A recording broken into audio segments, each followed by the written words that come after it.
Udara di ruang rapat terasa dingin, jauh lebih dingin dari biasanya.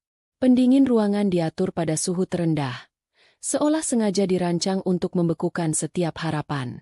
Diandra Ayu Lestari duduk tegak di kursinya.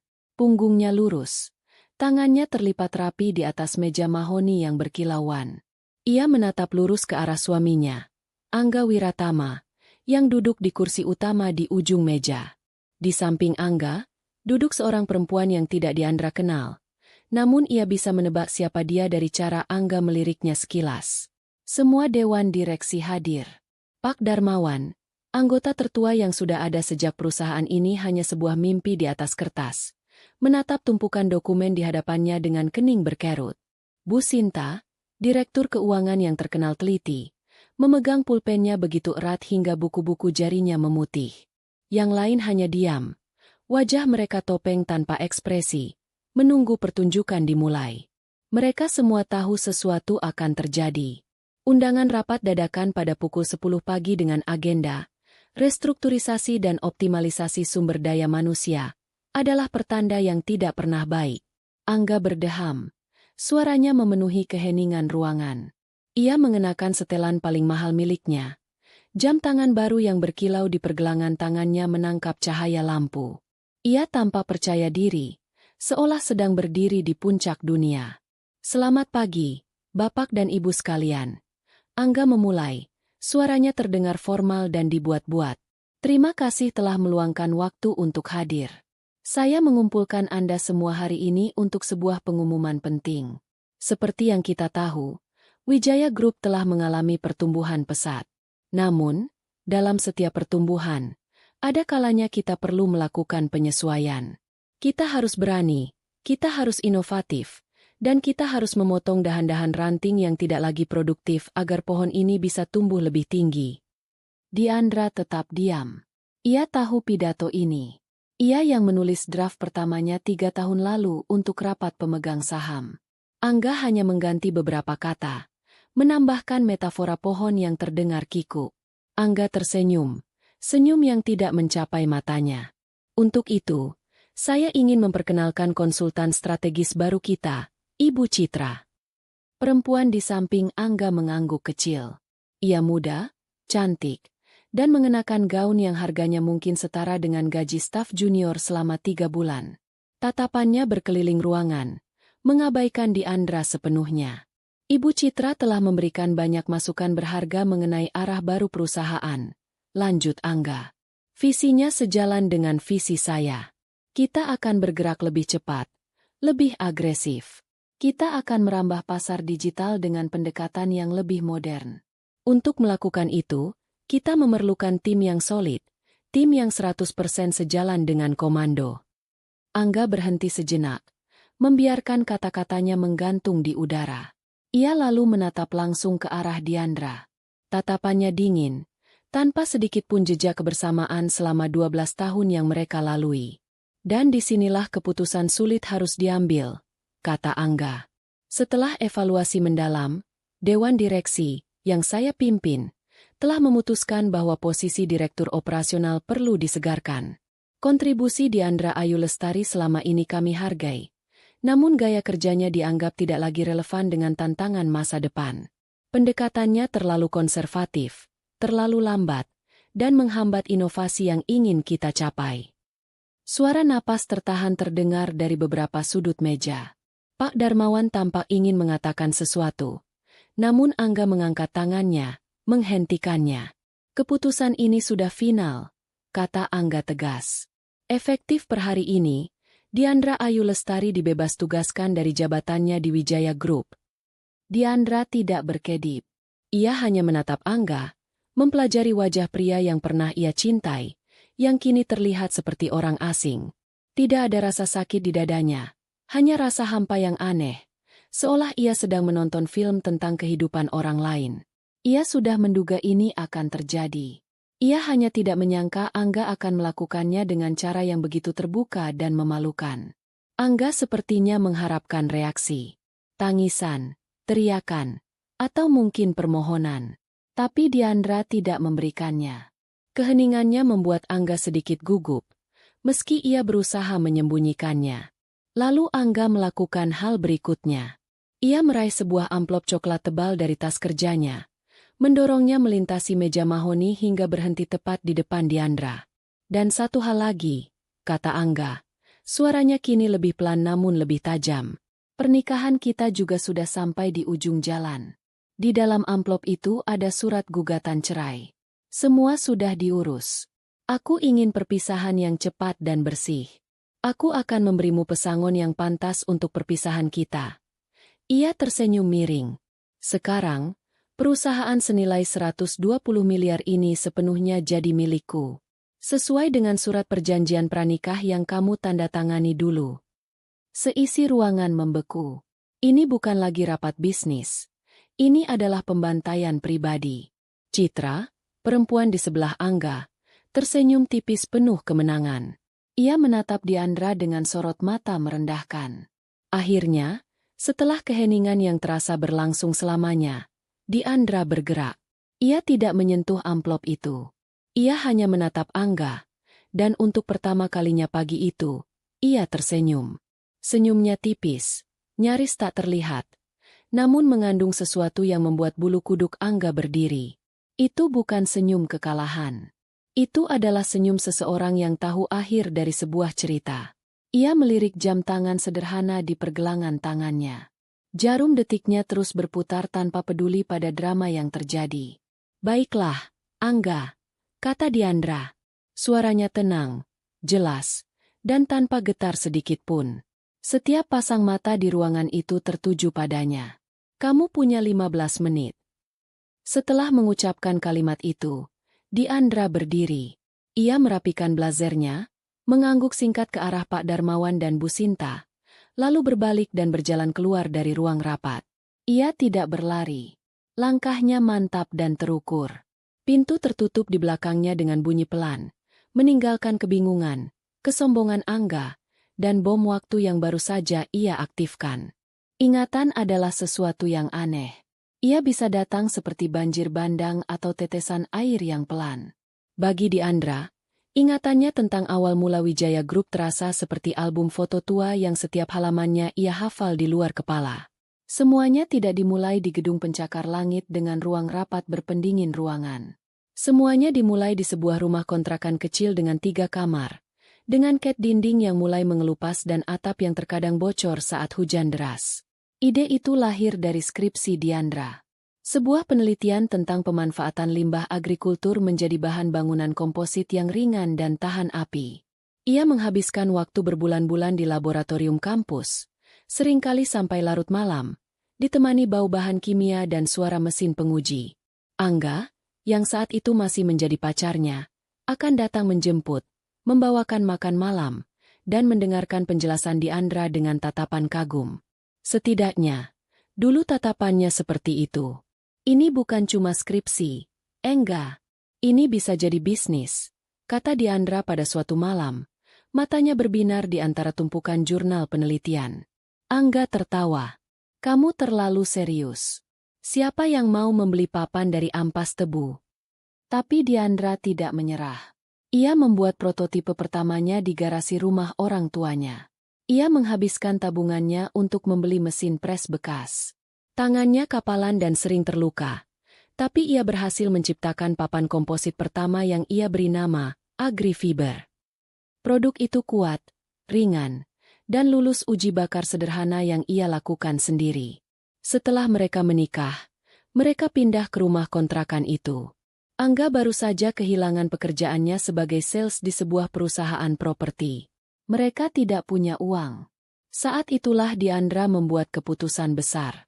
Ia menjual sebidang tanah warisan dari neneknya di kampung. Tanah itu tidak luas, tapi lokasinya cukup strategis. Uang hasil penjualannya sebesar 300 juta rupiah menjadi modal pertama mereka. Kamu yakin? Tanya Angga saat itu. Matanya menatap angka di buku tabungan Diandra. Kita tidak punya pilihan lain, jawab Diandra. Aku percaya pada produk ini. Uang itu mereka gunakan untuk menyewa sebuah gudang kecil dan membeli beberapa mesin yang lebih layak. Diandra yang merancang alur produksi. Diandra yang mencari pemasok limbah tebu dan perekat ramah lingkungan. Diandra yang begadang setiap malam untuk menyempurnakan formula produk agar konsisten. Sementara itu, Angga bertugas sebagai wajah perusahaan. Ia pandai bicara, penampilannya menarik, dan ia punya kemampuan untuk membuat orang menyukainya dalam 5 menit pertama. Ia yang berkeliling menemui toko-toko bahan bangunan kecil, mencoba meyakinkan mereka untuk menjual produk yang belum pernah ada sebelumnya. Penolakan datang silih berganti. Selama setahun pertama, mereka nyaris tidak menjual apa-apa. Utang mulai menumpuk. Mereka sering hanya makan nasi dengan telur setiap hari. Beberapa kali, Angga hampir menyerah. Mungkin ini ide gila, Dian, keluhnya pada suatu malam, membanting tasnya ke lantai. Kita bangkrut. Malam itu, Diandra tidak tidur. Ia duduk di depan laptop tuanya, mengirimkan ratusan email ke arsitek, kontraktor, dan pengembang properti. Ia melampirkan data teknis, hasil uji laboratorium independen yang biayanya ia cicil, dan sampel produk yang ia kirimkan dengan sisa uang terakhir mereka. 3 minggu kemudian, sebuah keajaiban terjadi. Sebuah firma arsitektur ternama di Jakarta membalas emailnya. Mereka tertarik dengan konsep bangunan hijau dan ingin mencoba agrifiber untuk proyek perumahan ramah lingkungan mereka. Itu adalah kontrak pertama mereka. Nilainya tidak besar, hanya 50 juta. Tapi itu adalah sebuah validasi. Itu adalah bukti bahwa ide Diandra tidak gila. Dari sana, semuanya mulai bergerak. Angga, dengan pesonanya, berhasil mengubah kontrak kecil itu menjadi cerita sukses. Ia menceritakannya kepada semua orang. Dalam ceritanya, ia adalah sang visioner yang melihat potensi di tengah keputusasaan. Diandra, sang penemu dan pekerja keras di balik layar, perlahan-lahan perannya memudar dari narasi publik. Ia tidak keberatan pada awalnya.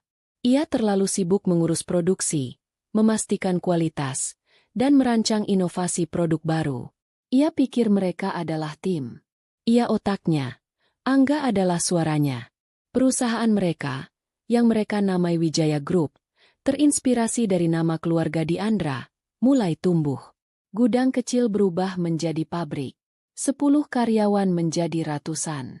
Dari hanya menjual di tingkat lokal, mereka mulai merambah pasar nasional. Angga semakin sering muncul di majalah bisnis. Ia dinobatkan sebagai pengusaha muda inspiratif. Dalam setiap wawancara, ia akan menyebut nama Diandra sekilas. Tentu saja saya didukung oleh istri saya yang hebat. Kata-kata itu terdengar manis, tapi terasa kosong. Perubahan dalam diri Angga terjadi secara bertahap. Begitu pelan hingga Diandra nyaris tidak menyadarinya pada awalnya. Semua dimulai dengan barang-barang mewah.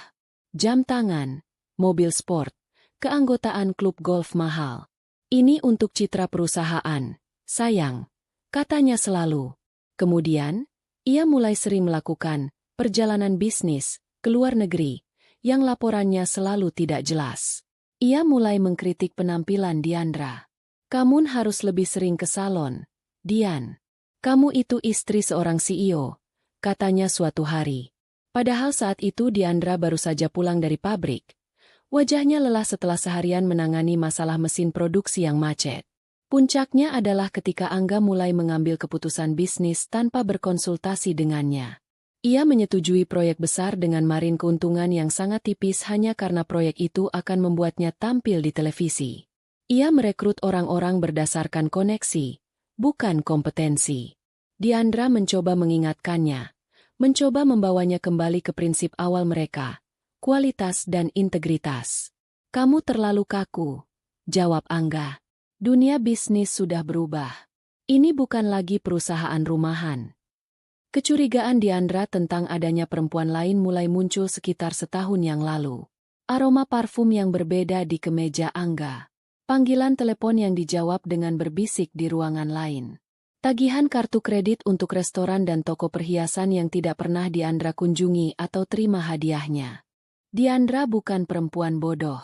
Ia mengumpulkan bukti-buktinya dalam diam. Ia tidak ingin menghancurkan pernikahan mereka. Ia masih berharap Angga akan sadar. Ia mencoba bicara baik-baik, namun Angga selalu mengelak, bahkan menuduhnya cemburu buta dan posesif. Momen yang benar-benar membuka matanya terjadi 6 bulan lalu. Ia tidak sengaja menemukan draft proposal di laptop Angga. Sebuah rencana untuk mendilusi saham perusahaan dengan menerbitkan saham baru untuk investor strategis. Setelah Diandra telusuri, investor itu adalah sebuah perusahaan cangkang yang ujung-ujungnya dimiliki oleh Angga sendiri. Rencananya adalah untuk menyingkirkan pemegang saham minoritas dan menggerus kepemilikan Diandra secara perlahan. Angga berencana mencuri perusahaan yang Diandra bangun dengan darah, keringat, dan air mata warisan neneknya. Malam itu, Diandra duduk sendirian di ruang kerjanya yang luas di kantor. Menara Wijaya Group menjulang gagah, sebuah simbol kesuksesan yang terasa pahit. Ia menatap kota Jakarta dari balik jendela kaca.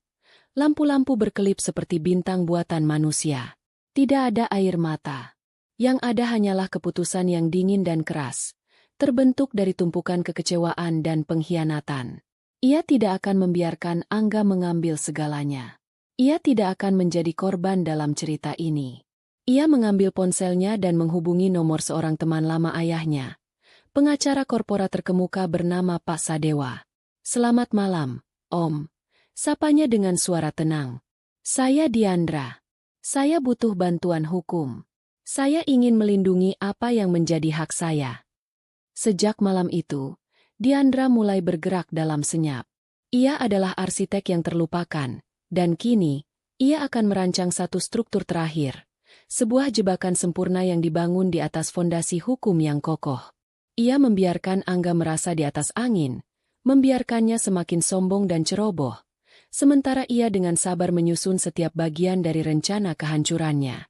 Senyumnya di ruang rapat tadi bukanlah akhir dari perlawanannya, melainkan awal dari perhitungan.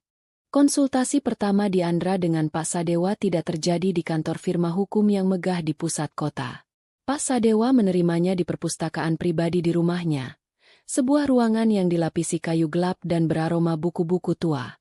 Tidak ada staf lain, hanya mereka berdua.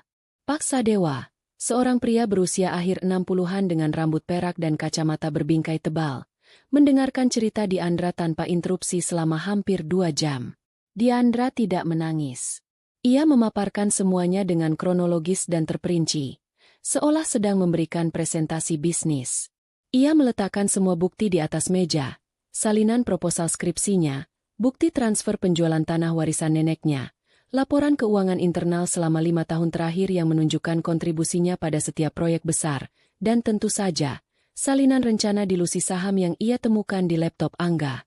Ia juga menyertakan beberapa bukti perselingkuhan Angga, bukan sebagai keluhan seorang istri yang tersakiti, melainkan sebagai bukti karakter dan potensi risiko reputasi bagi perusahaan. Setelah Diandra selesai, Pak Sadewa melepas kacamatanya dan memijat pangkal hidungnya.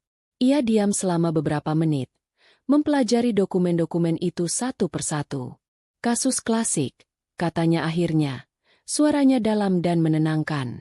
"Sang pembangun dan sang penjual. Anda membangun fondasi, struktur, dan atapnya. Pak Angga yang menjual tiket masuk dan mengatakan pada semua orang bahwa dialah arsiteknya. Saya tidak ingin perang terbuka di pengadilan, Om," kata Diandra. "Itu akan menghancurkan perusahaan. Karyawan akan menjadi korban. Reputasi yang saya bangun susah payah akan hancur lebur." "Saya mengerti." Pak Sadewa mengangguk. "Perang terbuka memang berantakan dan mahal.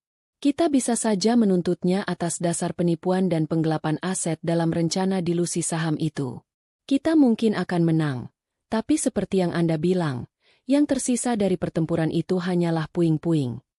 Pak Sadewa berdiri dan berjalan ke rak buku, menarik sebuah buku tebal bersampul kulit. Ia tidak membukanya, hanya memegangnya. "Dalam strategi perang kuno," katanya, "cara terbaik untuk memenangkan pertempuran bukanlah dengan menghancurkan benteng musuh, tapi dengan membuat musuh menyerahkan kunci gerbangnya secara sukarela. Kita tidak akan menyerang Wijaya Group. Sebaliknya, kita akan memindahkan jantungnya ke tempat yang aman." Dan dari sanalah ide itu lahir. Sebuah rencana yang begitu rapi dan berlapis, yang Pak Sadewa sebut sebagai klausul naga tidur. Langkah pertama adalah pendirian sebuah perusahaan induk baru. Sebuah perseroan terbatas yang sepenuhnya privat. Mereka menamainya PT Anugrah Lestari Sejati. Nama itu dipilih dengan sengaja, mengandung unsur nama Diandra sendiri. Diandra adalah pemilik tunggal 100% saham perusahaan itu. Secara hukum, entitas ini terpisah sama sekali dari Wijaya Group dan dari Angga Wiratama. Langkah kedua adalah yang paling krusial, memindahkan aset-aset paling vital dari Wijaya Group ke Anugrah Lestari Sejati. Ini bukan aset sembarangan. Yang mereka pindahkan adalah 3 pilar utama yang menopang seluruh nilai perusahaan Wijaya Group. Pertama, sertifikat hak milik atas tanah seluas 10 hektar tempat pabrik utama berdiri. Kedua, seluruh hak paten atas formula, Agrifiber, dan turunannya yang sudah terdaftar atas nama perusahaan. Ketiga, kontrak-kontrak jangka panjang dengan 5 klien terbesar mereka, yang nilainya mencakup hampir 70% dari total pendapatan tahunan perusahaan. Bagaimana cara membuatnya menandatangani dokumen pengalihan ini? Tanya Diandra. Ini adalah bagian yang paling ia ragukan. Keserakahan dan kemalasan adalah 2 kelemahan terbesar manusia. Jawab Pak Sadewa dengan senyum tipis. Dan suami Anda, tampaknya, memiliki keduanya dalam kadar yang cukup tinggi. Kita akan membingkai semua ini sebagai manuver, perlindungan aset dan optimalisasi pajak yang brilian. Tim Pak Sadewa bekerja selama 3 minggu untuk menyusun serangkaian dokumen yang sangat tebal dan rumit. Judulnya dibuat terdengar menguntungkan bagi Angga, Perjanjian Restrukturisasi Aset Internal untuk Efisiensi Pajak dan Mitigasi Risiko Hukum. Isinya penuh dengan pasal-pasal dan ayat-ayat hukum yang akan membuat orang paling teliti sekalipun merasa lelah membacanya. Namun, di antara ratusan halaman itu, tersembunyi beberapa klausul inti. Klausul-klausul itu menyatakan bahwa Wijaya Group, yang diwakili oleh direktur utamanya, Angga Wiratama, setuju untuk mengalihkan kepemilikan aset-aset yang disebutkan tadi kepada Anugrah Lestari Sejati. Sebagai imbalannya, Anugrah Lestari Sejati memberikan hak lisensi eksklusif kepada Wijaya Group untuk menggunakan aset-aset tersebut dalam kegiatan operasionalnya, dengan biaya lisensi yang sangat kecil. Di atas kertas, ini tampak seperti langkah cerdas untuk memisahkan aset dari operasional, melindunginya dari potensi tuntutan hukum di masa depan dan menciptakan celah pajak yang legal. Dan di bagian paling akhir, di halaman 178, lampiran C, ayat 4, paragraf 2, terdapatlah klausul naga tidur itu. Klausul itu ditulis dengan bahasa hukum yang padat, namun intinya sangat jelas. Perjanjian lisensi eksklusif antara Anugrah Lestari Sejati dan Wijaya Group akan otomatis berakhir dan tidak dapat diperbarui jika salah satu dari 3 kondisi pemicu terpenuhi. Kondisi itu adalah pemecatan sepihak terhadap Diandra Ayu Lestari dari posisi apapun di Wijaya Group, pengajuan gugatan cerai oleh Angga Wiratama terhadap Diandra Ayu Lestari, atau terbuktinya tindakan wan prestasi finansial oleh manajemen Puncak Wijaya Group. Saat klausul itu aktif, naga itu terbangun. Seluruh hak guna atas tanah, paten, dan kontrak akan kembali sepenuhnya ke pemilik aset, yaitu Anugrah Lestari Sejati. Wijaya Group akan menjadi cangkang kosong dalam sekejap. Hari penandatanganan tiba. Diandra dan Pak Sadewa menemui Angga di kantornya. Angga tampak tidak sabar. Ia akan bermain golf dengan beberapa pejabat sore itu. Jadi ini dokumennya? Tanya Angga, melihat tumpukan kertas tebal di hadapannya dengan malas. Tebal sekali. Ini prosedur standar untuk restrukturisasi aset sebesar ini, Pak Angga, kata Pak Sadewa dengan nada profesional. Tim saya telah memastikan setiap detailnya akan menguntungkan perusahaan. Penghematan pajak tahunan kita bisa mencapai belasan miliar. Dan yang terpenting, aset utama kita aman jika ada gugatan dari pihak ketiga. Diandra hanya diam, memainkan perannya sebagai istri yang patuh dan setuju. Hatinya berdebar kencang, tapi wajahnya tetap tenang. Angga membolak-balik halaman pertama dan kedua, lalu langsung melompat ke halaman terakhir tempat tanda tangan diperlukan. Jelaskan saja intinya, katanya, sambil mengambil pulpen mewahnya. Pak Sadewa menjelaskan dengan sabar, menggunakan istilah-istilah yang sengaja dibuat terdengar menguntungkan bagi Angga. Ia menekankan pada penghematan pajak dan perlindungan dari kreditur. Ia sama sekali tidak menyinggung tentang klausul pemicu itu, karena secara teknis, ia tidak wajib melakukannya. Semua sudah tertulis di sana. Baik, baik, saya percaya pada Anda, Pak Sadewa. Atur saja yang terbaik, kata Angga. Ia membubuhkan tanda tangannya dengan goresan cepat di atas materai. Lalu Diandra menandatanganinya sebagai saksi dan perwakilan dari perusahaan lamanya. Saat pulpen Angga terangkat dari kertas, Diandra merasa beban berat terangkat dari pundaknya. Selesai sudah. Kuncinya telah diserahkan. Angga baru saja menandatangani surat penghancuran dirinya sendiri, dan ia melakukannya sambil tersenyum. Sore itu, Diandra pergi ke bank sendirian. Ia menyewa sebuah brankas penyimpanan atau safe deposit box. Dengan tangannya sendiri, ia memasukkan salinan asli dari seluruh dokumen yang baru saja ditandatangani itu ke dalamnya. Ia mengunci brankas itu, dan saat bunyi klik dari kunci itu terdengar di ruangan yang sunyi, ia tahu bahwa semuanya hanya tinggal menunggu waktu. Naganya telah tertidur di dalam peti besi, menunggu saat yang tepat untuk dibangunkan. Saat Diandra menutup pintu ruang rapat di belakangnya, dunia di luar terasa berjalan normal. Beberapa karyawan yang berpapasan dengannya di koridor menyapanya seperti biasa, tidak menyadari gempa bumi yang baru saja terjadi di lantai tertinggi gedung itu. Diandra hanya mengangguk kecil. Wajahnya tenang. Ia tidak berjalan ke lift untuk turun. Sebaliknya, ia berjalan ke ruang kerjanya, sebuah ruangan sudut dengan pemandangan kota yang selama ini menjadi saksi bisu kerja kerasnya.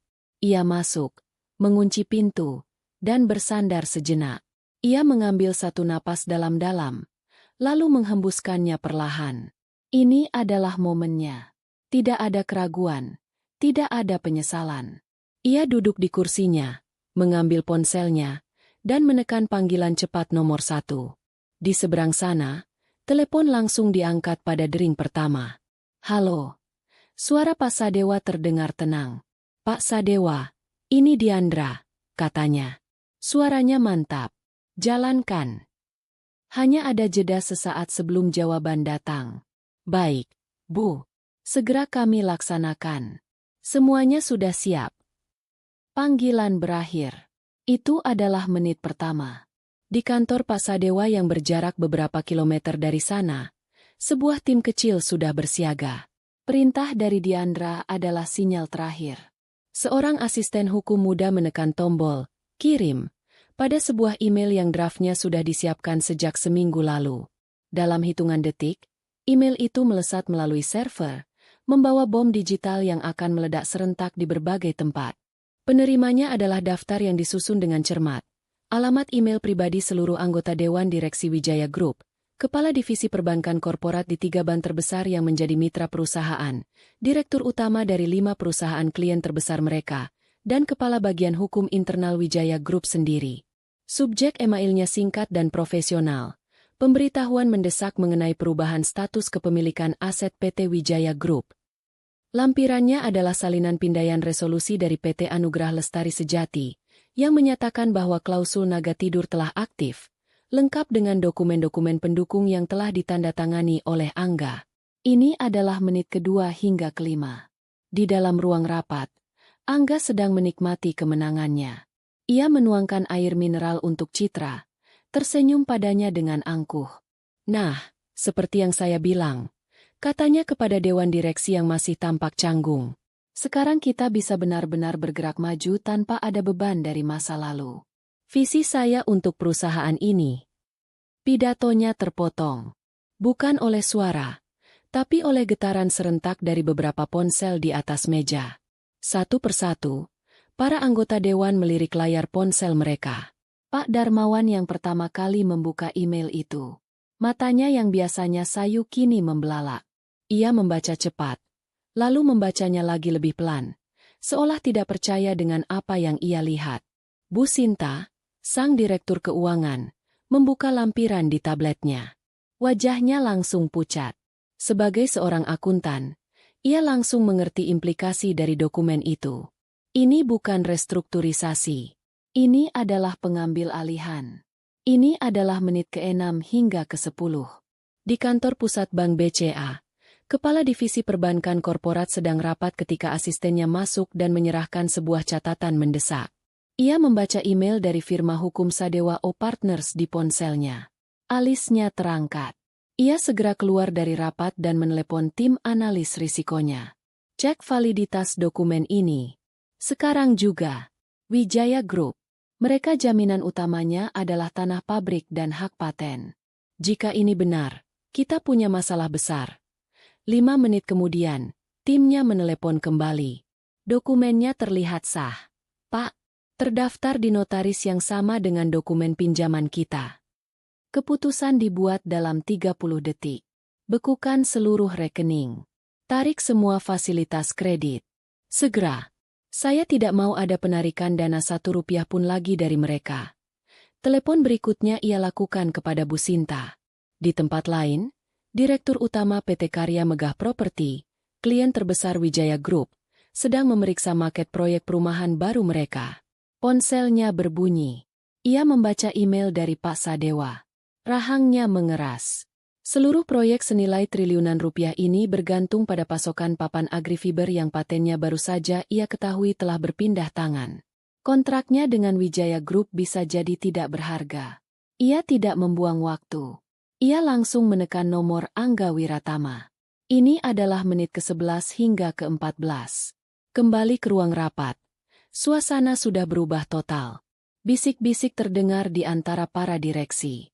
Angga, yang tidak menyadari apapun, merasa terganggu. Ada masalah? Tanyanya dengan nada kesal. Sebelum ada yang bisa menjawab, ponsel Bu Sinta berdering keras. Ia melihat nama peneleponnya, Bank BCA, dan langsung mengangkatnya dengan tangan gemetar.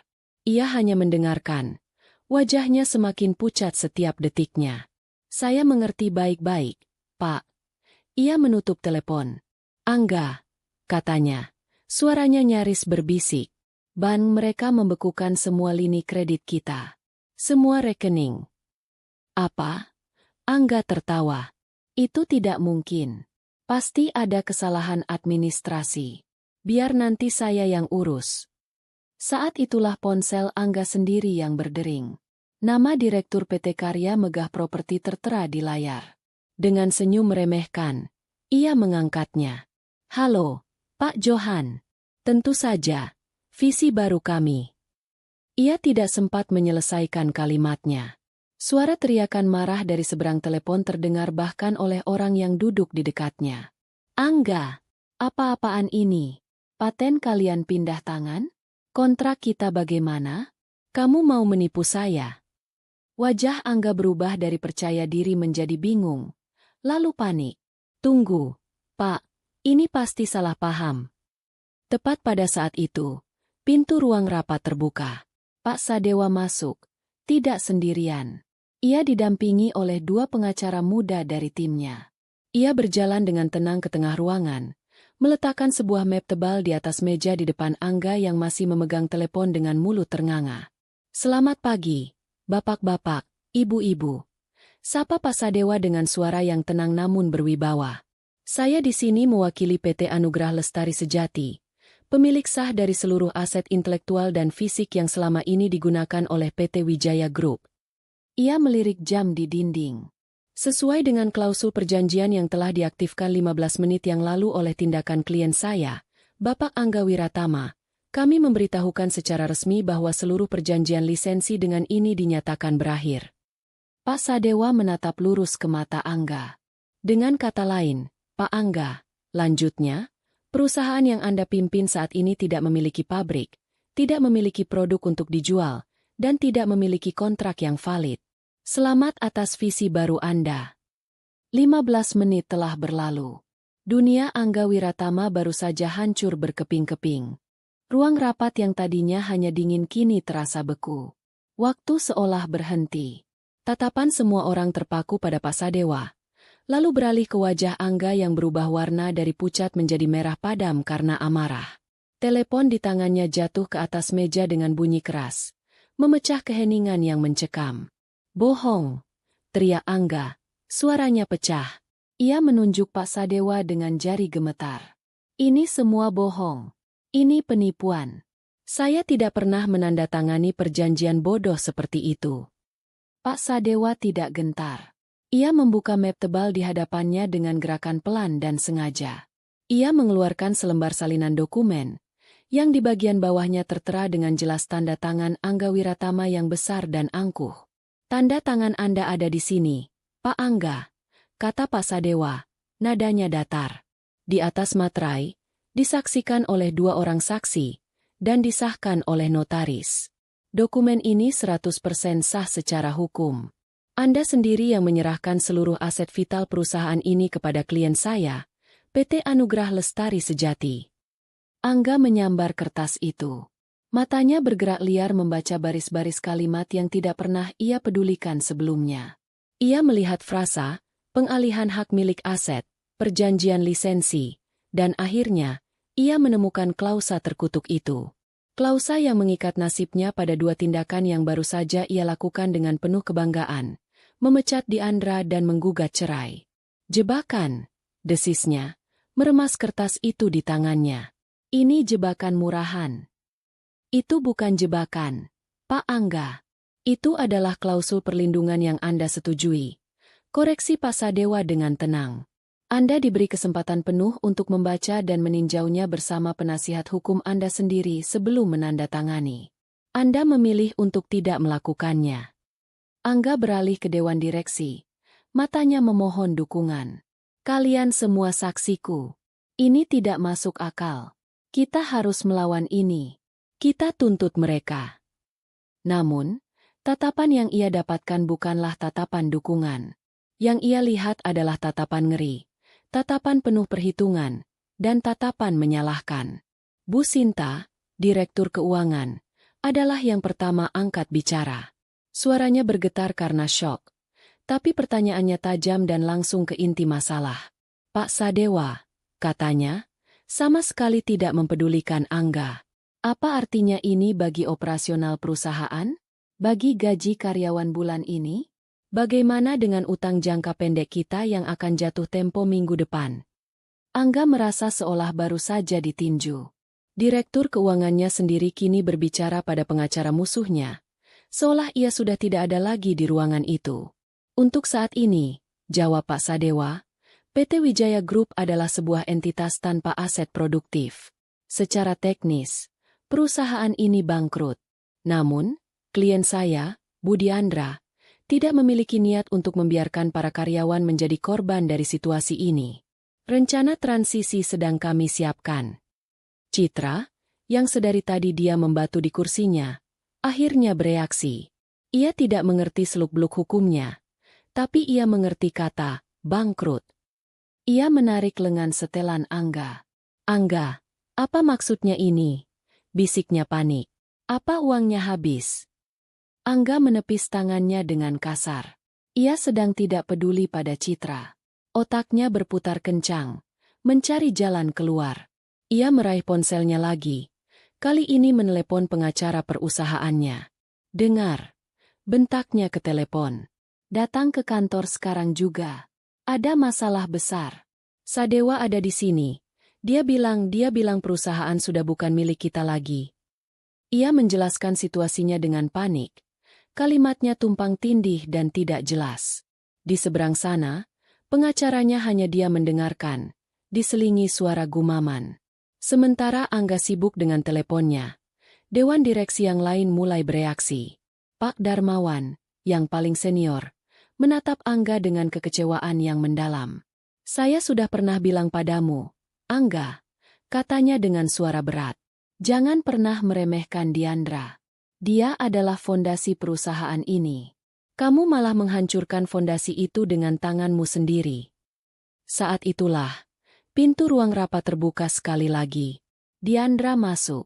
Jika saat ia keluar tadi ia adalah seorang direktur yang dipecat, kini ia masuk dengan aura seorang pemilik. Semua percakapan berhenti.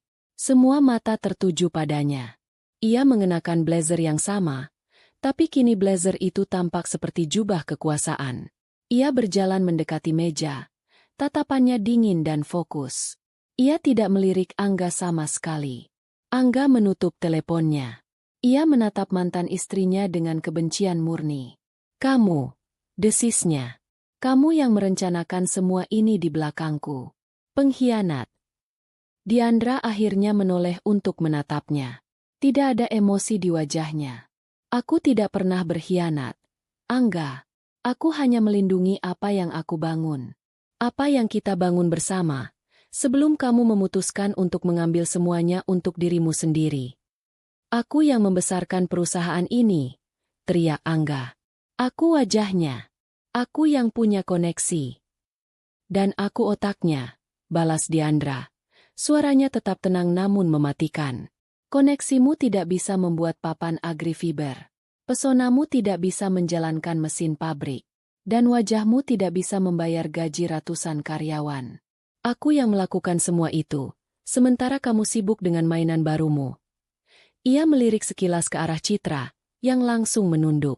Diandra kemudian berjalan ke ujung meja, ke kursi utama yang baru saja ditinggalkan Angga. Ia tidak duduk, hanya berdiri di belakangnya. Ia menatap seluruh dewan direksi. Saya tahu ini mengejutkan bagi Anda semua, katanya. Tapi mulai hari ini, Wijaya Group yang lama sudah tidak ada lagi. Dalam beberapa hari ke depan, saya akan mengumumkan struktur perusahaan yang baru, di bawah naungan PT Anugrah Lestari Sejati. Saya akan memberikan penawaran kepada semua karyawan dan manajer yang memiliki integritas dan kompetensi untuk bergabung kembali. Ia berhenti sejenak, lalu menatap Bu Sinta. Bu Sinta, saya butuh Anda untuk mengamankan semua data keuangan dan personalia. Pastikan tidak ada satu data pun yang hilang atau diubah. Tim saya akan menghubungi Anda dalam 1 jam untuk memulai proses audit dan transisi. Bu Sinta, seorang profesional sejati, hanya mengangguk. Baik, Bu Diandra. Perintah itu, dan jawaban patuh dari Bu Sinta, adalah paku terakhir di peti mati kekuasaan Angga. Diandra telah mengambil alih komando dengan mulus, di depan mata semua orang. Angga kini hanyalah seorang pria yang berteriak di sebuah ruangan yang tidak lagi menganggapnya ada. Ia adalah seorang raja yang baru saja menyadari bahwa mahkota dan jubahnya hanyalah ilusi, dan tahtanya terbuat dari tumpukan kertas perjanjian yang tidak pernah ia baca. Ia telah kehilangan segalanya, dan ia bahkan tidak menyadari pertempuran itu terjadi sampai semuanya berakhir. Kehancuran tidak terjadi seperti ledakan besar, melainkan seperti retakan pada bendungan. Dimulai dari celah kecil, lalu air merembes, dan akhirnya seluruh struktur runtuh tak terbendung. Bagi Angga, retakan pertama muncul dalam wujud Citra. Setelah Diandra dan timnya meninggalkan ruang rapat, disusul oleh para anggota dewan yang berjalan keluar dengan wajah kaku dan menghindari tatapannya, hanya tersisa Angga dan Citra di ruangan yang terasa sangat luas dan kosong itu. Citra akhirnya melepaskan kepura-puraannya. Jadi benar? Semuanya hilang? Tanyanya, suaranya tajam dan menuduh. Perusahaan 120 miliar itu omong kosong. Angga menatapnya dengan lelah. Ini hanya masalah hukum sementara. Aku akan mengurusnya. Pengacaraku sedang dalam perjalanan. Citra tertawa. Tawa yang kering dan tanpa humor. Pengacara? Angga. Aku melihat wajah mereka semua tadi. Aku mungkin tidak mengerti bisnis. Tapi aku mengerti wajah orang-orang yang kapalnya akan tenggelam. Dan mereka semua sudah bersiap di skoci penyelamat, meninggalkanmu sendirian sebagai kapten. Ia berdiri, merapikan gaunnya yang mahal. Aku tidak mendaftar untuk ini. Aku dijanjikan posisi, saham, kehidupan mewah. Bukan untuk terjebak dengan seorang pecundang yang ditipu oleh istrinya sendiri. Kata, pecundang. Itu menyengat Angga lebih sakit daripada semua dokumen hukum tadi. Jaga bicaramu, Citra. Aku yang membawamu ke sini. Dan sekarang aku pergi dari sini, balas Citra. Ia mengambil tas tangannya yang harganya puluhan juta. Jangan coba-coba menghubungiku lagi. Aku tidak mau namaku dikaitkan dengan kegagalanmu. Ia berjalan keluar tanpa menoleh ke belakang. High heelsnya beradu dengan lantai marmer. Setiap langkahnya adalah paku yang menancapkan Angga pada kesendiriannya. Tikus pertama telah melompat dari kapal. Angga terduduk lemas di kursinya. Ia merasa pusing. Ia mencoba meyakinkan dirinya bahwa ini semua hanya mimpi buruk. Namun, saat ia berjalan keluar dari ruang rapat, mimpi buruk itu terasa semakin nyata. Koridor yang tadinya ramai kini terasa sepi. Beberapa karyawan yang melihatnya langsung berbalik arah atau pura-pura sibuk dengan ponsel mereka. Tatapan mereka adalah campuran antara kasihan dan cemooh. Ia masuk ke ruang kerjanya yang megah. Dari sini, ia bisa melihat seluruh kota. Biasanya pemandangan ini membuatnya merasa berkuasa. Hari ini, ia merasa seperti sedang berdiri di tepi jurang. Ponselnya bergetar. Sebuah notifikasi dari grup chat internal perusahaan. Seorang manajer produksi, Pak Heru, orang kepercayaan Diandra sejak lama, baru saja mengirim pesan ke seluruh grup.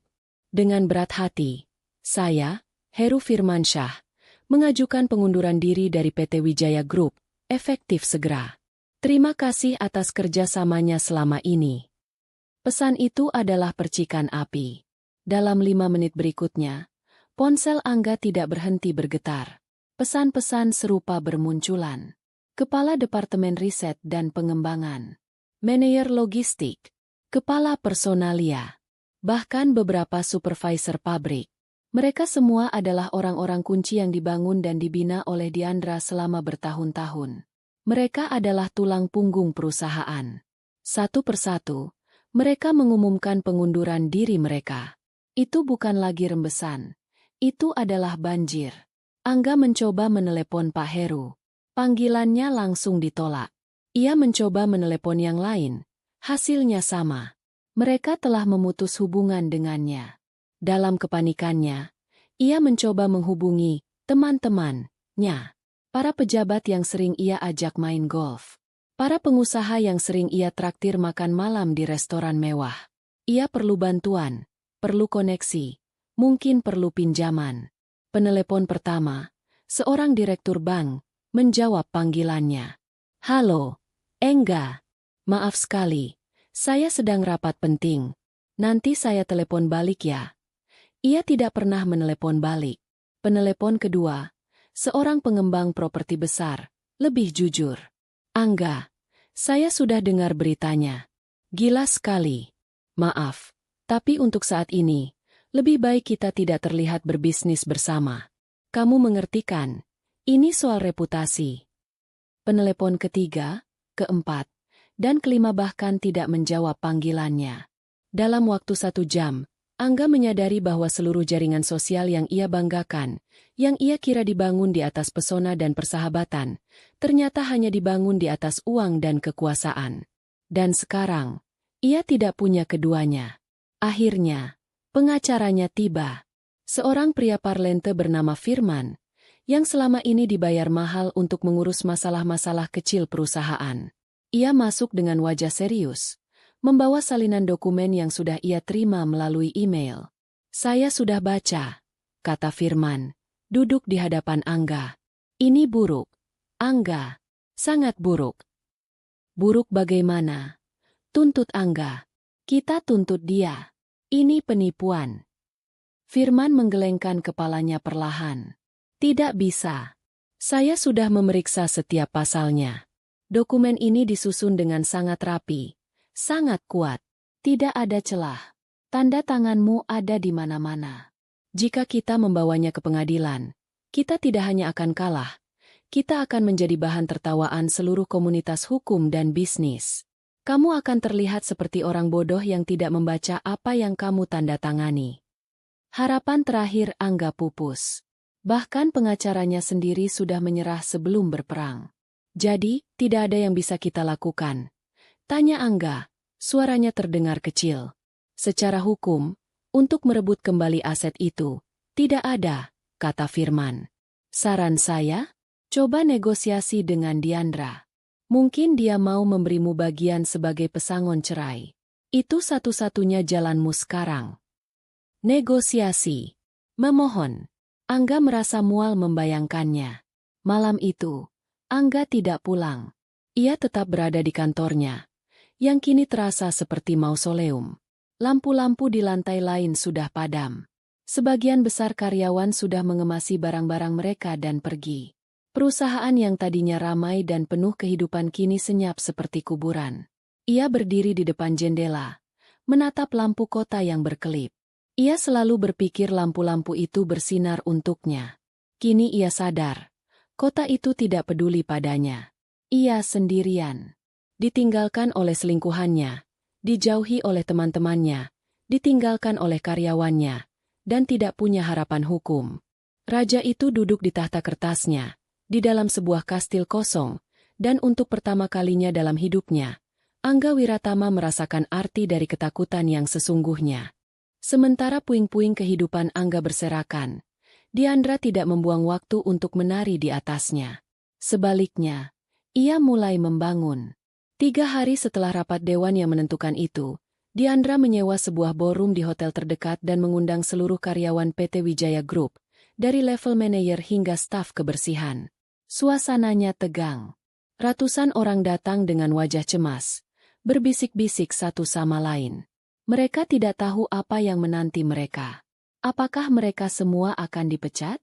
Apakah perusahaan benar-benar bangkrut? Panggung diatur dengan sederhana. Hanya sebuah podium kayu, sebuah layar proyektor, dan sebotol air mineral. Tidak ada spanduk megah atau musik yang gegap gempita seperti yang biasa Angga lakukan.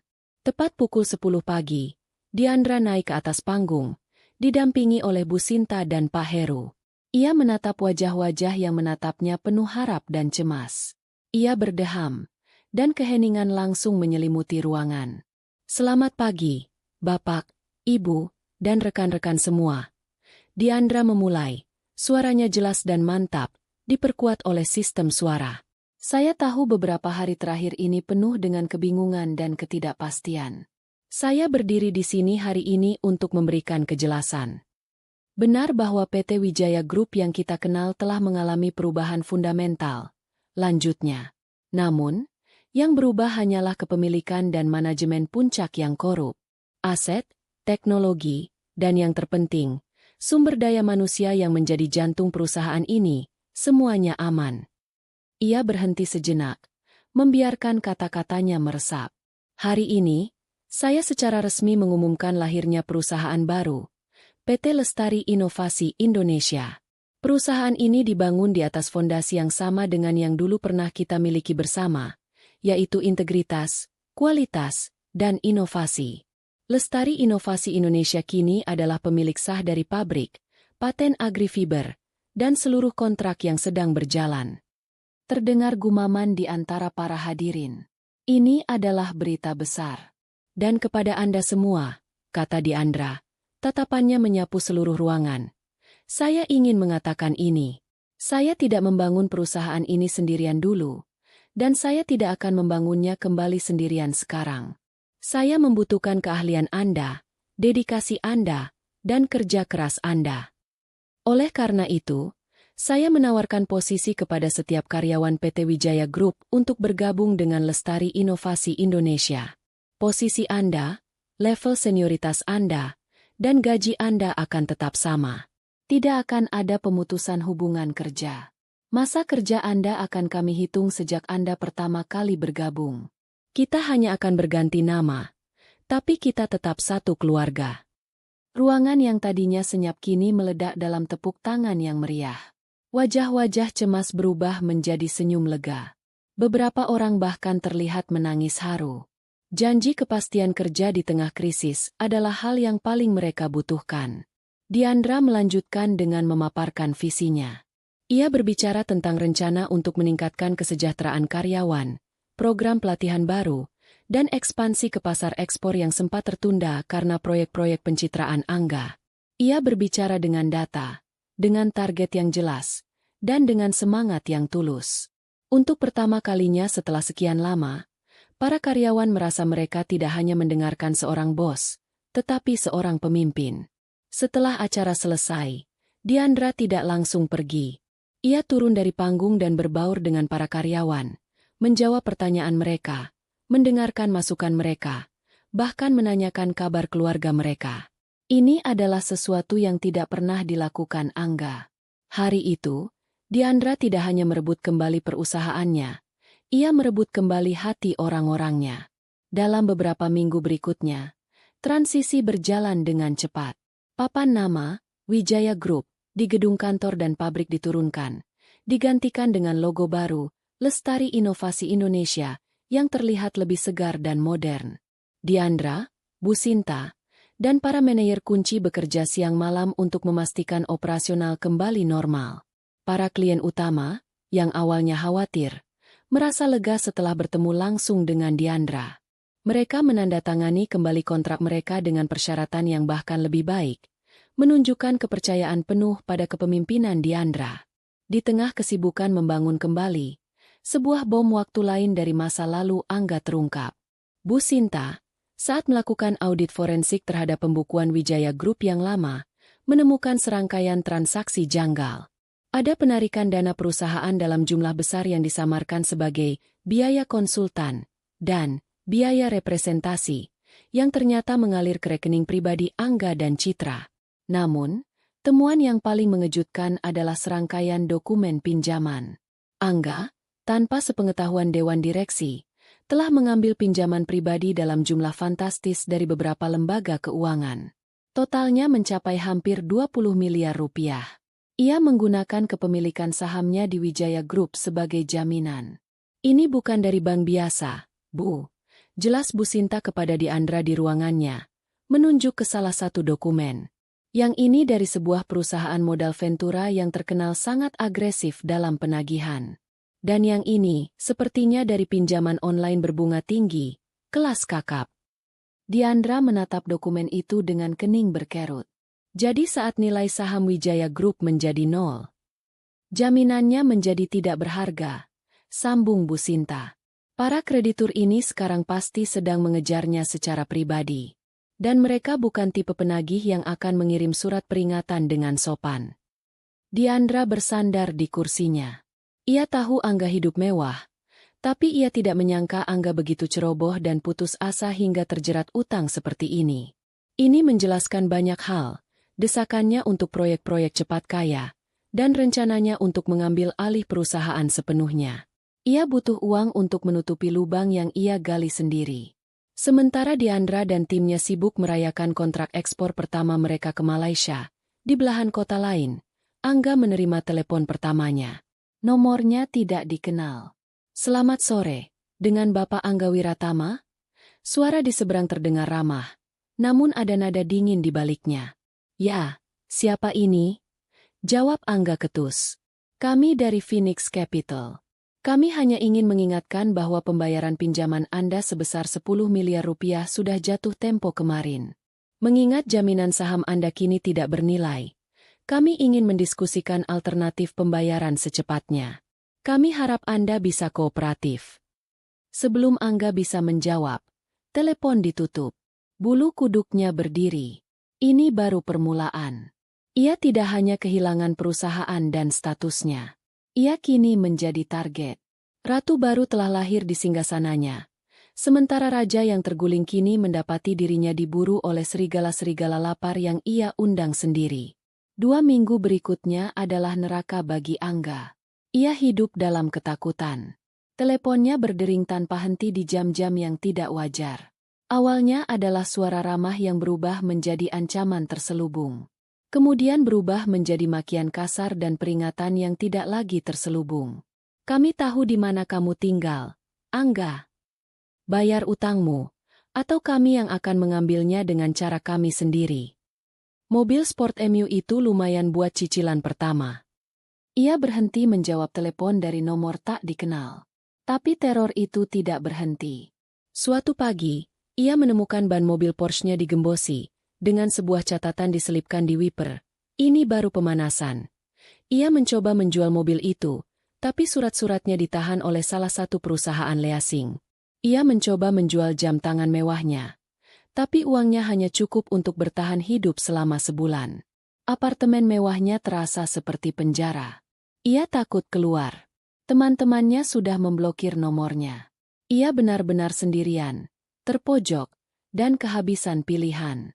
Pengacaranya, Firman, sudah angkat tangan. "Ini utang pribadi, Angga, bukan ranah hukum korporat. Saya tidak bisa bantu." Dalam keputusasaan itulah, satu-satunya nama yang muncul di benaknya adalah Diandra. Ia membenci gagasan itu. Egonya memberontak. Meminta bantuan pada wanita yang telah menghancurkannya adalah puncak dari penghinaan. Tapi rasa takutnya lebih besar dari egonya. Ia meyakinkan dirinya sendiri bahwa Diandra, bagaimanapun juga, pernah mencintainya. 12 tahun pernikahan tidak mungkin bisa dihapus begitu saja. Pasti masih ada sisa belas kasihan di hatinya. Ia menunggu kesempatan. Melalui seorang mantan staf yang masih mau bicara padanya, ia tahu jadwal harian Diandra. Ia tahu Diandra selalu meninggalkan kantor tepat pukul 6 sore melalui lobi utama. Sore itu, Angga berdiri di seberang jalan dari gedung yang pernah menjadi miliknya. Logo, Lestari Inovasi Indonesia, yang besar dan berkilau terasa seperti tamparan di wajahnya. Ia menunggu hampir 1 jam, merasa seperti buronan. Penampilannya jauh dari citra CEO yang dulu ia sandang. Ia belum bercukur selama 3 hari, kemejanya kusut, dan matanya cekung karena kurang tidur. Akhirnya, ia melihat Diandra berjalan keluar. Dikelilingi oleh beberapa stafnya, ia tampak tenang dan berwibawa. Ia tertawa kecil menanggapi lelucon salah satu manajernya. Melihatnya begitu tenang sementara hidupnya sendiri hancur berantakan membuat darah Angga mendidih. Tapi ia menekan amarahnya. Ini adalah satu-satunya kesempatannya. Ia menyeberang jalan, berlari kecil, dan mencegat Diandra tepat di depan pintu putar lobi. Diandra! Panggilnya. Diandra dan rombongannya berhenti. Mereka semua menatap Angga dengan kaget. Petugas keamanan lobi sudah bergerak maju, siap untuk mengusirnya. Tunggu, kata Diandra kepada petugas keamanan itu. Lalu ia menatap Angga. Angga, apa yang kamu lakukan di sini? Aku perlu bicara denganmu, kata Angga. Suaranya serak. Berdua saja. Kumohon. Diandra berpikir sejenak, lalu mengangguk pada stafnya. Kalian duluan saja ke mobil. Saya akan menyusul. Stafnya pergi dengan enggan, menyisakan mereka berdua di tengah keramaian lobi. Ada apa? Tanya Diandra, nadanya datar, tanpa emosi. Aku minta maaf. Angga memulai. Kata-kata itu terasa pahit di lidahnya. Untuk semuanya. Untuk caraku memperlakukanmu. Untuk pemecatan itu, aku salah. Diandra hanya diam, menunggunya melanjutkan. Tapi sekarang aku dalam masalah besar. Dian, katanya, suaranya kini terdengar putus asa. Aku punya utang. Banyak sekali. Mereka mengancamku. Mereka menerorku. Aku tidak tahu harus bagaimana lagi. Ia menatap lurus ke mata Diandra. Aku butuh bantuanmu. Pinjamkan aku uang. Atau berikan aku pekerjaan apa saja. Aku akan melakukan apapun. Aku hanya perlu membayar mereka agar mereka berhenti memburuku. Demi masa lalu kita, Dian. 12 tahun. Ia berharap melihat sedikit kelembutan, sedikit simpati. Tapi yang ia lihat di mata Diandra hanyalah ketenangan yang dingin seperti es. Diandra mendengarkan semua keluhannya sampai selesai. Saat Angga berhenti bicara, keheningan menyelimuti mereka. Sudah selesai? Tanya Diandra pelan. Angga mengangguk. Baiklah, kata Diandra. Biar ku jelaskan sesuatu padamu. Angga, saat aku membutuhkan kesetiaanmu, kamu memberiku pengkhianatan. Saat aku membutuhkan dukunganmu, kamu memberiku penghinaan di depan semua orang. Saat aku bekerja keras membangun perusahaan kita, kamu sibuk menggali lubang utang untuk gaya hidupmu dan selingkuhanmu. Setiap kalimatnya diucapkan dengan pelan, tapi menusuk tajam. Bantuan yang kamu minta sekarang, lanjutnya, adalah sebuah kemewahan. Kemewahan berupa belas kasihan dan kesempatan kedua. Itu adalah kemewahan yang tidak pernah kamu berikan padaku. Kamu tidak memberiku kesempatan untuk bicara. Kamu tidak memberiku peringatan. Kamu langsung membuangku dan mencoba mengambil hasil kerja kerasku seumur hidup. Angga ingin memotong, ingin membela diri. Tapi tatapan Diandra membuatnya bungkam. Masalahmu dengan para penagih utang itu adalah ciptaanmu sendiri. Kamu yang mengambil pinjaman itu. Kamu yang mempertaruhkan jaminan kosong. Kamu yang menjalani gaya hidup di luar kemampuanmu. Diandra mengambil langkah maju. Suaranya kini nyaris berbisik namun penuh penekanan. Ini bukan lagi urusanku. Angga, kamu menciptakan masalah ini sendiri. Selesaikan sendiri. Tapi, mereka bisa membunuhku, kata Angga panik. Itu adalah risiko yang kamu ambil saat kamu memutuskan untuk bermain api, balas Diandra. Selama ini kamu selalu lari dari konsekuensi. Anggap saja ini pelajaran pertama dalam hidupmu tentang tanggung jawab. Dengan itu, Diandra berbalik. Dian, tunggu. Kumohon. Angga maju dan berlutut, memegang ujung blazer Diandra. Sebuah tindakan yang tak terpikirkan olehnya beberapa minggu lalu. Jangan tinggalkan aku seperti ini. Diandra berhenti. Ia tidak menoleh ke belakang, hanya menatap lurus ke depan. Lepaskan, katanya dengan dingin. Tangannya yang gemetar akhirnya melepaskan blazer itu. Diandra berjalan lurus ke arah pintu putar tanpa menoleh sedikit pun. Ia masuk ke dalam mobilnya yang sudah menunggu, dan mobil itu melaju, membawanya pergi dari masa lalunya. Angga tetap berlutut di lobi yang ramai itu selama beberapa detik, sebelum dua orang petugas keamanan membantunya berdiri dengan sopan namun tegas, dan menggiringnya keluar dari gedung. Saat ia berdiri di trotoar yang dingin, menatap gedung yang menjulang tinggi itu, ia akhirnya mengerti. Tidak ada lagi harapan. Tidak ada jalan kembali. Ia telah membakar semua jembatan, dan sekarang ia benar-benar sendirian di seberang sungai. 1 tahun kemudian, waktu telah melakukan tugasnya, menyembuhkan, membangun, dan menciptakan jarak. Bagi PT Lestari Inovasi Indonesia, 1 tahun adalah waktu untuk transformasi total. Perusahaan itu tidak hanya pulih, tetapi melesat jauh melampaui puncak kejayaan Wijaya Group di masa lalu. Pemandangan di ruang rapat utama kini sangat berbeda. Di layar raksasa di dinding, terpampang wajah-wajah serius dari tim eksekutif sebuah perusahaan konstruksi ternama asal Jepang.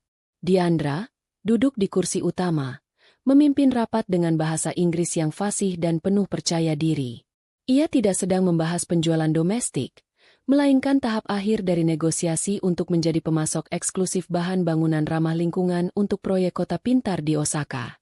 Seperti yang bisa Anda lihat dari data uji ketahanan termal ini, Mr. Tanaka, jelas Diandra, menunjuk grafik di layar.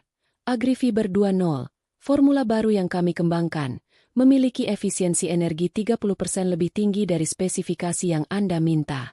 Ini tidak hanya akan mengurangi biaya pendinginan gedung secara signifikan, tetapi juga membantu proyek Anda mencapai sertifikasi Platinum Green Building. Mr. Tanaka dan timnya di seberang layar mengangguk-angguk kagum. Mereka tidak hanya berhadapan dengan seorang penjual, tetapi dengan seorang inovator yang memahami produknya hingga ke level molekuler. Ini adalah jenis kepemimpinan yang mereka hargai. Kesepakatan senilai ratusan miliar itu akhirnya tercapai bukan dengan lobi di lapangan golf, melainkan dengan data yang tak terbantahkan dan visi yang kuat. Transformasi tidak hanya terjadi di level strategis. Diandra memastikan perubahan itu dirasakan hingga ke akar rumput. Ia berjalan menyusuri lantai pabrik yang kini jauh lebih bersih dan terorganisir. Ia menyapa para pekerja. Beberapa di antaranya ia kenal namanya. Ia berhenti di dekat area kantin yang baru direnovasi, yang kini menyajikan makanan sehat dengan harga subsidi. Sore itu, ia mengumpulkan semua kepala departemen di aula serbaguna. Ia berdiri di depan mereka, bukan untuk memarahi atau menekan target, melainkan untuk mengumumkan sesuatu yang telah ia rencanakan sejak lama. Saya tahu kita semua telah bekerja sangat keras tahun ini, katanya. Sebagai bentuk apresiasi, perusahaan akan meluncurkan program Lestari Cerdas. Kami akan memberikan beasiswa penuh hingga jenjang sarjana bagi putra-putri karyawan berprestasi yang lulus seleksi.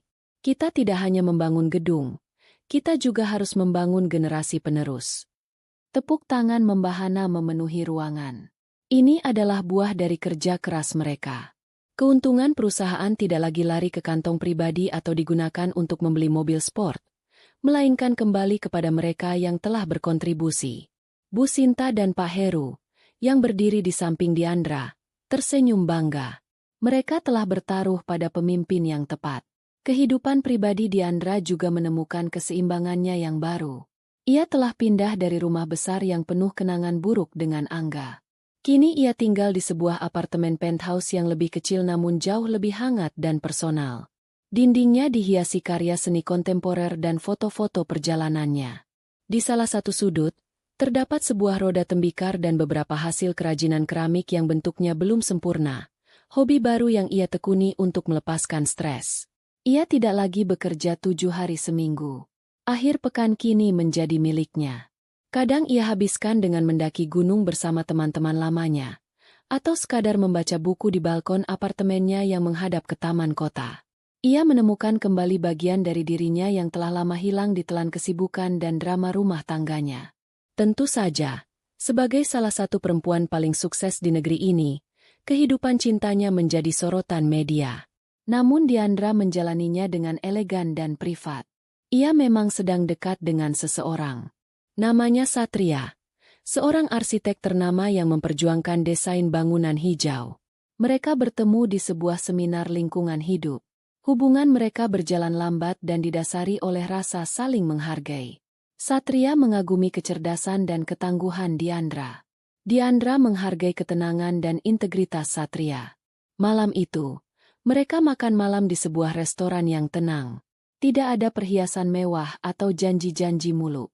Mereka hanya berbicara tentang banyak hal, mulai dari material bangunan berkelanjutan hingga film Perancis yang baru mereka tonton. Jadi, apa rencana besarmu selanjutnya setelah menaklukkan Jepang? Tanya Satria sambil tersenyum. Diandra menyesap tehnya. Menaklukkan diriku sendiri, jawabnya. Memastikan bahwa aku tidak pernah lupa alasan mengapa aku memulai semua ini. Bukan untuk uang atau kekuasaan, tapi untuk membuktikan bahwa bisnis yang baik, yang etis, dan yang peduli, bisa menjadi kekuatan untuk perubahan. Saat Satria mengantarnya pulang, mereka hanya berdiri dalam diam yang nyaman di depan lobi apartemennya.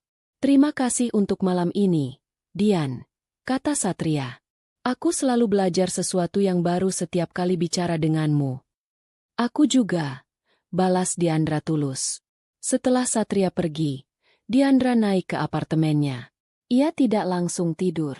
Ia berdiri di balkonnya yang luas, menatap kelip lampu kota yang terhampar di bawahnya. Setahun yang lalu, pemandangan yang sama terasa pahit dan penuh perjuangan. Malam ini, pemandangan itu terasa seperti sebuah janji.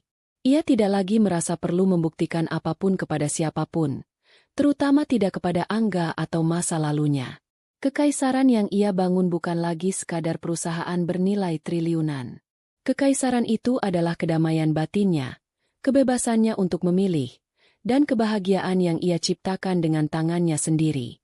Dan itu adalah pencapaian yang jauh lebih besar. Ballroom Hotel Bintang 5 itu berkilauan. Ratusan tokoh penting dari dunia bisnis dan pemerintahan berkumpul malam itu untuk acara Indonesian Business Awards. Para wanita mengenakan gaun malam terbaik mereka. Para pria dalam setelan tuxedo yang rapi. Alunan musik jazz lembut mengiringi denting gelas dan percakapan-percakapan penting. Diandra duduk di salah satu meja utama, diapit oleh Bu Sinta dan Pak Darmawan yang kini menjadi penasihat senior di perusahaannya. Ia tampak anggun dalam balutan gaun berwarna biru tua yang sederhana namun elegan. Ia terlihat tenang, meskipun ia adalah salah satu nominator utama untuk penghargaan paling bergengsi malam itu, CEO of the Year. Saat pembawa acara naik ke atas panggung untuk mengumumkan pemenangnya, suasana menjadi hening. Sebuah video singkat diputar di layar raksasa, menampilkan profil para nominator. Ketika giliran Diandra, layar menunjukkan cuplikan pabrik lestari inovasi Indonesia yang modern, testimoni dari klien internasional, dan wawancara dengan karyawan yang tersenyum bahagia. Dan pemenangnya adalah, kata pembawa acara, membuka amplop dengan dramatis, Diandra Ayu Lestari dari PT Lestari Inovasi Indonesia. Tepuk tangan riuh memenuhi ballroom. Semua orang berdiri memberikan penghormatan. Dengan senyum di wajahnya, Diandra berjalan ke atas panggung, menerima piala kristal yang berat dari tangan Menteri Perindustrian. Ia berdiri di podium, menatap lautan wajah yang menatapnya dengan kagum. Ia mengambil napas sejenak. "Terima kasih," katanya. Suaranya terdengar jelas di seluruh ruangan. "Penghargaan ini bukan untuk saya. Penghargaan ini adalah untuk setiap karyawan di Lestari Inovasi Indonesia yang memilih untuk percaya pada kesempatan kedua. Untuk tim manajemen saya yang bekerja tanpa lelah. Dan untuk semua perempuan di luar sana yang sedang berjuang membangun mimpi mereka sendiri. Jalan menuju ke sini tidaklah mudah," lanjutnya. "Ada saat-saat di mana fondasi yang saya bangun diuji dengan sangat berat. Tapi dari situlah saya belajar bahwa fondasi yang paling kuat bukanlah beton atau baja, melainkan integritas dan kepercayaan. Terima kasih." Pidatonya singkat, tulus, dan kuat. Tepuk tangan kembali membahana. Setelah turun dari panggung, banyak orang yang datang untuk memberinya selamat. Saat ia sedang berbincang dengan beberapa kolega, matanya tanpa sengaja menangkap sebuah layar televisi di bar lobi yang sedang menayangkan berita malam. Ada sebuah segmen berita hukum singkat. Di layar muncul foto Angga Wiratama. Bukan foto CEO yang gagah seperti dulu, melainkan foto kusam dari pengadilan. Ia terlihat kurus, lebih tua, dan matanya kosong. Di bawah fotonya, tertera tulisan, mantan CEO PT Wijaya Group, Angga Wiratama, divonis 3 tahun penjara atas kasus penggelapan dan penipuan terhadap sejumlah kreditur. Diandra berhenti bicara sejenak. Dunianya seolah senyap selama beberapa detik. Ia menatap layar itu. Tidak ada rasa kemenangan. Tidak ada kepuasan. Tidak ada kebencian. Yang ada hanyalah perasaan hampa yang aneh. Seperti gema dari masa lalu yang akhirnya benar-benar memudar. Bab itu telah selesai. Buku itu telah ditutup. "Dian, kamu tidak apa-apa." Suara Satria, yang baru saja tiba untuk menemaninya, menyadarkannya dari lamunannya. Diandra berbalik menatapnya dan tersenyum. Senyum yang tulus. "Ya," katanya. "Aku baik-baik saja." Dan ia benar-benar bersungguh-sungguh. Ia tidak lagi memikirkan berita itu. Ia kembali berbincang, tertawa, dan menikmati malam kemenangannya. 1 jam kemudian, ia dan Satria meninggalkan acara. Mereka tidak pulang, melainkan berhenti di sebuah kedai kopi sederhana yang buka 24 jam, tempat yang jauh dari kemewahan ballroom tadi. Mereka duduk di luar, membiarkan angin malam menerpa wajah mereka. "Selamat sekali lagi, Bu CEO," goda Satria. Diandra tertawa. "Terima kasih. Tapi panggil saja Diandra." Ia menatap ke langit malam. Di atas gedung-gedung pencakar langit Jakarta, beberapa bintang masih berusaha untuk bersinar. Setahun yang lalu, ia memulai perhitungannya dengan senyum sinis dan rencana pembalasan. Malam ini, ia tersenyum lagi. Bukan senyum kemenangan atas kekalahan orang lain, tetapi senyum syukur atas kehidupan yang berhasil ia rebut kembali dan bangun kembali dengan caranya sendiri. Perjalanan balas dendamnya telah berakhir, dan di ujung jalan itu, ia tidak menemukan kepuasan dari kehancuran musuhnya, melainkan menemukan sesuatu yang jauh lebih berharga, dirinya sendiri. Dan masa depan, seperti langit malam di hadapannya, terbentang luas dan penuh dengan bintang-bintang baru yang menunggunya untuk diraih. 5 tahun kemudian, terik matahari siang itu terasa hangat di kulit, bukan membakar. Angin sepel-sepel membawa aroma tanah basah sisa hujan semalam dan wangi bunga dari taman yang baru saja selesai ditata. Diandra berdiri di atas panggung sederhana yang terbuat dari kayu, menatap hamparan rumput hijau di hadapannya. Di sana, puluhan anak muda dengan seragam baru berwarna biru cerah duduk rapi di kursi lipat. Wajah mereka penuh semangat. Di belakang mereka, berdiri sebuah bangunan modern dengan desain ramah lingkungan, dikelilingi oleh bengkel-bengkel kerja yang dilengkapi peralatan canggih. Ini adalah hari peresmian Pusat Pelatihan Vokasi Lestari, sebuah lembaga pendidikan gratis yang didanai sepenuhnya oleh yayasan milik PT Lestari Inovasi Indonesia. Lembaga ini dibangun di kampung halaman neneknya, di atas sisa tanah warisan yang tidak ia jual dulu. Ini adalah caranya membayar kembali, menanam benih di tempat akarnya berasal. Diandra yang sekarang bukanlah Diandra 5 tahun lalu. Ia masih seorang pemimpin yang tegas dan visioner, namun sorot matanya kini jauh lebih lembut. Kekuasaan tidak membuatnya keras, justru membuatnya lebih bijaksana. Ia sudah jarang turun tangan dalam operasional harian perusahaan. Ia telah berhasil mendelegasikan tugas-tugas itu kepada Bu Sinta, yang kini menjabat sebagai Direktur Utama, dan Pak Heru, yang memimpin seluruh divisi manufaktur dan inovasi. Ia sendiri kini lebih fokus pada strategi jangka panjang dan kegiatan filantropi. Ia maju ke podium, perutnya yang sedikit membuncit tersembunyi di balik lipatan gaunnya yang longgar. Ia dan Satria sedang menantikan kelahiran anak pertama mereka. Selamat datang di masa depan, sapanya kepada para siswa, suaranya hangat dan tanpa naskah.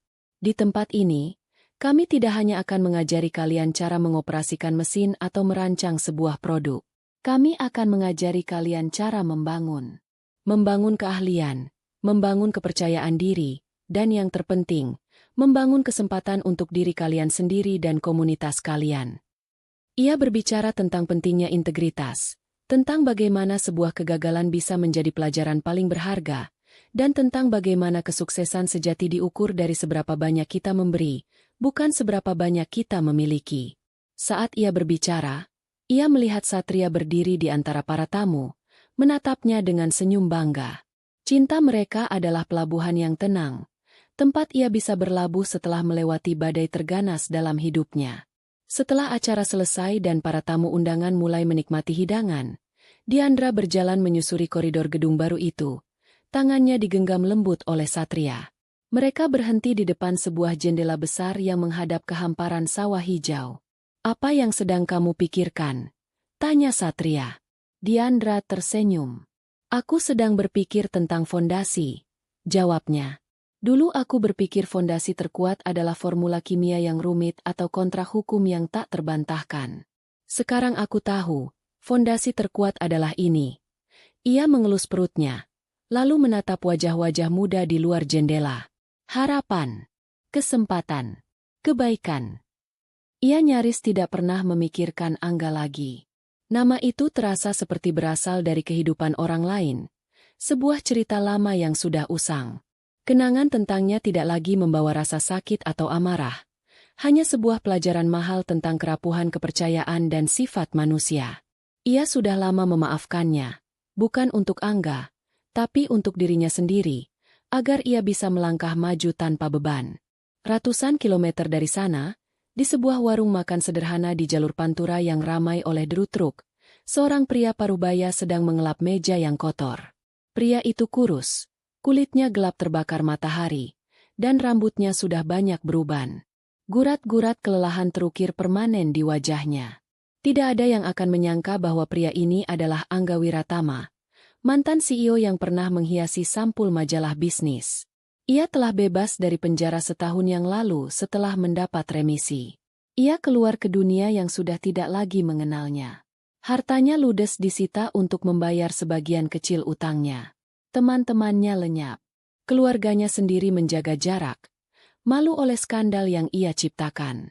Tanpa ijazah yang mumpuni dan dengan catatan kriminal, satu-satunya pekerjaan yang bisa ia dapatkan adalah sebagai kenek dan petugas kebersihan di warung makan ini, milik seorang ibu tua baik hati yang tidak banyak bertanya tentang masa lalunya. Siang itu, seorang sopir truk meninggalkan koran bekas di atas meja. Saat Angga hendak membereskannya, matanya terpaku pada sebuah foto di halaman utama. Foto Diandra yang sedang tersenyum di sebuah acara peresmian. Di sampingnya berdiri seorang pria yang tampak serasi. Judul beritanya, Diandra Lestari, Sang Ratu Industri, bangun pusat pendidikan untuk masyarakat. Angga membaca artikel itu perlahan. Ia membaca tentang kesuksesan Lestari Inovasi Indonesia yang kini menjadi pemain global. Ia membaca tentang yayasan sosialnya, tentang proyek-proyek lingkungannya, tentang kehidupan barunya. Tidak ada rasa iri yang membakar seperti dulu. Tidak ada amarah. Yang ada hanyalah kehampaan yang luas dan penyesalan yang dalam. Ia melihat dunia yang seharusnya bisa menjadi miliknya, kehidupan yang ia buang dengan keserakahan dan kebodohannya. Ia melihat perempuan yang pernah memberikan segalanya untuknya, kini memberikan begitu banyak untuk dunia. Ia akhirnya mengerti, Diandra tidak pernah menjebak atau menghancurkannya. Diandra hanya menyingkirkannya dari jalan agar ia bisa tumbuh mencapai potensi penuhnya. Potensi yang selama ini selalu Angga halangi dan manfaatkan. Angga sendirilah yang menghancurkan dirinya. Sudah, Mas. Mejanya biar ibu saja yang bersihkan. Kamu makan dulu sana, belum makan dari pagi. Suara bu pemilik warung menyadarkannya. Angga hanya mengangguk pelan, melipat koran itu, dan meletakkannya di rak. Ia mengambil piringnya, mengisinya dengan nasi dan sepotong tempe. Hidupnya kini sesederhana itu. Bertahan dari satu hari ke hari berikutnya. Ia telah membayar kesalahannya dengan tahun-tahun di penjara, dan kini ia membayarnya dengan sisa hidup dalam penyesalan dan ketidakberartian. Di suatu tempat di sebuah pusat perbelanjaan kelas menengah, seorang wanita dengan riasan tebal mencoba menawarkan kartu kredit kepada pengunjung yang lalu lalang. "Selamat siang, Bapak. Tertarik dengan promo cicilan 0%-nya?" Tanyanya dengan senyum yang dipaksakan. Wanita itu adalah Citra. Setelah meninggalkan Angga, ia mencoba mencari mangsa baru. Namun reputasinya sebagai perempuan oportunis sudah menyebar. Ia terpaksa bekerja dari satu pekerjaan sales ke pekerjaan lainnya. Selamanya mengejar gaya hidup mewah yang pernah ia cicipi sekejap. Sementara itu, Diandra dan Satria dalam perjalanan pulang. Mereka melewati jalanan pedesaan yang teduh. Diandra menyandarkan kepalanya di bahu Satria, merasakan ketenangan yang sempurna. Kekaisaran yang ia bangun ternyata bukanlah menara-menara beton di kota, melainkan kehidupan ini. Kehidupan yang penuh makna, cinta, dan harapan. Ia tersenyum, senyum yang tulus dari lubuk hatinya. Bukan lagi senyum kemenangan atau pembalasan dendam. Itu adalah senyum seorang perempuan yang telah melalui api dan keluar menjadi lebih kuat, lebih utuh, dan akhirnya benar-benar bebas.